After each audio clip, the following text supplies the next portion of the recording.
Hi everyone, it's Kate from Sleep Time Consulting, and today I am talking about split nights. So I put a poll up on my social media and I was asking about what to talk about, and it was a little bit tight, but actually split nights was the main thing that people wanted me to talk about. So I thought I'd come on and I suppose briefly talk about what split nights are, what the causes are, and what you can do to remedy them basically. So as ever, understanding, advice, making sure that you get the best out of the situation. So let's start at the beginning. What is a split night? Now, when I first heard this, I got a bit confused because it wasn't something that was really kind of that well talked about in terms of training or anything that I did. So I think it's one of these phrases that has been kind of being born out of recent I suppose common discussion, let's say, but a split night essentially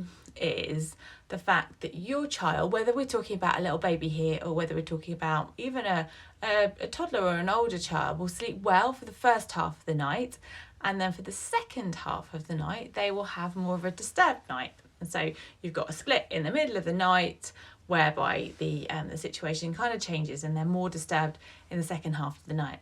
And when I got that explained to me, I was like, oh yeah, of course, that's quite normal. I mean, not normal, but that's quite an understandable phrase. And the reason for it is for a couple of kind of more sleep sciencey reasons. So let's talk about that first so that you understand it. So we build up sleep pressure across the day as human beings, and we start to feel more tired towards the end of the day. And so that sleep pressure, amongst other things such as the melatonin production, will help us to feel sleepy, and it will help us to go to sleep for that first half of the night.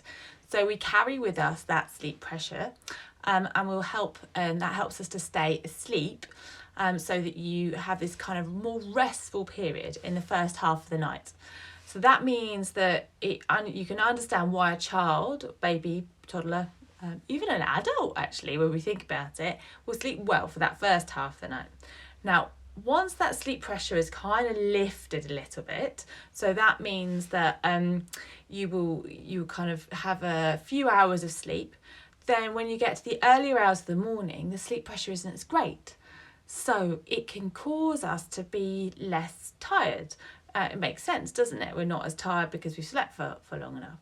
So in those kind of more early hours of the morning, we don't have such a great drive to sleep, so that sleep pressure isn't quite there. So that's why we can start to understand what could be causing the split night situation, that your child is more awake in the second half of the night. And it's not that you need necessarily more sleep pressure. It could just be that you need to understand that they're more likely to be more wakeful at that second half of the nighttime. So that's really the first part to understand, is the sleep pressure that drops over the night and becomes less of a component factor about kind of the sleepiness in the second half. Now, the second thing to consider when we look at the kind of the split nights is the pattern of the sleep cycles. So if you haven't heard me talk about or bang on about sleep cycles before, that is the journey that we all go on as adults, as children, newborns, slightly different sleep cycle, but we have these cycles of sleep that we go around, and there are different component parts of it. And what scientists found out is that in the first half of the night, there is a greater proportion of deeper sleep. So we have deeper sleep at the first half of the night up until, the early hours, maybe post up 12 o'clock, perhaps post 2. And then the nighttime sleep starts to get a little bit more proportionately lighter. So there's more kind of dreamlike sleep, there's lighter sleep happening at a greater proportion to the deeper sleep. So we can again start to understand why you could get split nights, because there's more of this chance to kind of have lighter sleep, and wake up from that lighter sleep is much easier than a person waking up from a deeper part of the sleep. So we need to consider that, and as you get closer to the kind of the morning time, that also kind of drives lighter sleep, and therefore that's why we wake up, essentially, is one of the component parts. So that's the second thing to understand. The third thing to understand is about how the body starts to get ready for the day. So from about, I'm not entirely sure the exact time, but from about 3-4 onwards, and the body can start to get ready for the start of the day. So therefore, you can find that they are more likely to wake because they're more likely to kind of understand that the day is starting because their body's starting to get used to it. So that's the understanding part. Now we need to think about what we can do to help reduce the split night instances. So the first thing to do is to make sure that your child is in a good state of tiredness when they're going to sleep. A child that's overtired will struggle to settle down, but will also struggle to stay asleep for a super long time because they can find that the overtiredness, and that's essentially the build-up of the hormone cortisol, which keeps them kind of running and slightly like adrenaline, will stay in their bloodstream and can cause them to be disturbed when you come to the second half of the night because they have this lighter sleep and because they're getting ready for the day, which naturally produces cortisol in the bloodstream. So avoid overtiredness is one of the key things. Look at your nap structure. If you've got an older one that isn't napping, then think about maybe an earlier bedtime. If you think overtiredness is one of your factors, then earlier bedtime will not cause them to wake early. It's more about kind of making sure they're going down the right state of tiredness. The second thing is to consider how they're settling. Again, this is a real judgment call. So if you know that your little one is kind of having help to sleep and is waking up, potentially looking for that help to go back to sleep, then it might be time to think about how you settle them in the first place. Because if you can help them to settle more independently, then when they're more likely to wake in the second half of the night, they're less likely to want that thing that they got them to sleep in the first place. However, I'm not telling you to stop feeding your child to sleep or kind of rocking them. I'm just helping you to understand what might be causing them to wake. So if they went to sleep being rocked or fed or with a dummy in their mouth, and suddenly in the second half of the night they wake up because of those factors that we talked about earlier, then they might kind of need to have that reason to wake, and that's why we might find them waking. So think about the kind of settling. And then the next thing to consider is what happens during the night time. So if you've got your little one is sleeping well up until that early hours and then waking up, or if they're waking up kind of maybe, just a bit in that first part, and that's okay with you, then what can really happen, and one of the kind of the key sort of, I suppose, easy factors to consider is you can want to sort of address how when they wake up initially they're falling back to sleep.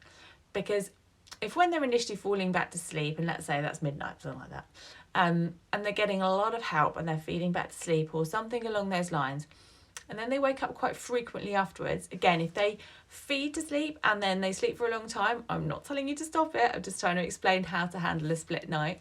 But if you are helping them to go back to sleep, then maybe you want to think about just stopping a little bit earlier, or perhaps waking them up a bit more before you put them down. Because what you can do on that basis is get them to be more settled and more conscious of what's happening when they go down. That might help them to stop waking up quite so frequently. And that really goes on in line with what happens towards the end of the into those early hours as well. If they're waking frequently, I know it's really hard to focus on things at that time, but perhaps consider just spending a few minutes trying to reset them from more of an awake state than completely getting them back to sleep. I'm not talking here about magically entirely awake. I'm talking about kind of just a bit of consciousness about what's going on. So bear that in mind.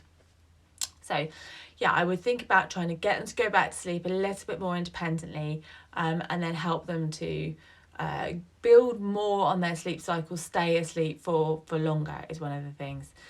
There are obviously kind of moments whereby I've had clients and parents that come to me and say, we just co-sleep from, 3-4 o'clock, whatever it is. That's something either they want to change or they're happy with. And I think that for me, that's kind of okay if you're okay with it, which is kind of one of my mantras. But also you might want to consider what happens with your daytime, with your settling, because that might just help. And if you're not choosing to co-sleep, you're choosing to co-sleep because of necessity, then by making some of these changes that I mentioned, you might find that you help that situation out. And you can do things whereby if you're looking to ease that out of your situation, you could do things by saying, okay, I'm just going to help them to resettle before 3 o'clock, and then we can co-sleep. And you start to build on that by make it kind of more manageable rather than completely like a mountain to climb. Or if you've got a big one that's in their own room and you know, they're too big to co-sleep anymore, or you're not choosing not to, you could always sleep in their room for a few nights and then work away from it. I think it's always about having that kind of plan to move away from things. A couple of other things to consider. White noise is really useful for most ages, so consider that because it might help them stay asleep a little bit more. And then also think about blackout and what the light levels look like in your room, or in their room, sorry, because that might just help with what's going on, because any sense of light will start the body thinking it's daytime, and then you're into this kind of fight for settling them back down again. So consider blackout there.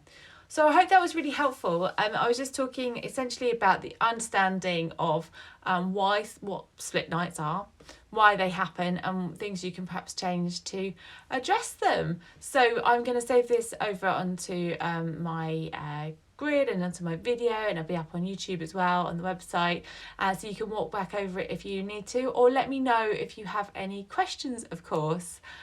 I am looking at bookings still for May, so I've got a couple of slots left, and I've got sleep school starting on Friday. I've still got a couple of slots left on that as well, so really happy to do this, or perhaps even offer a troubleshooting call to help you understand more about your little one sleep and get your sleep back on track.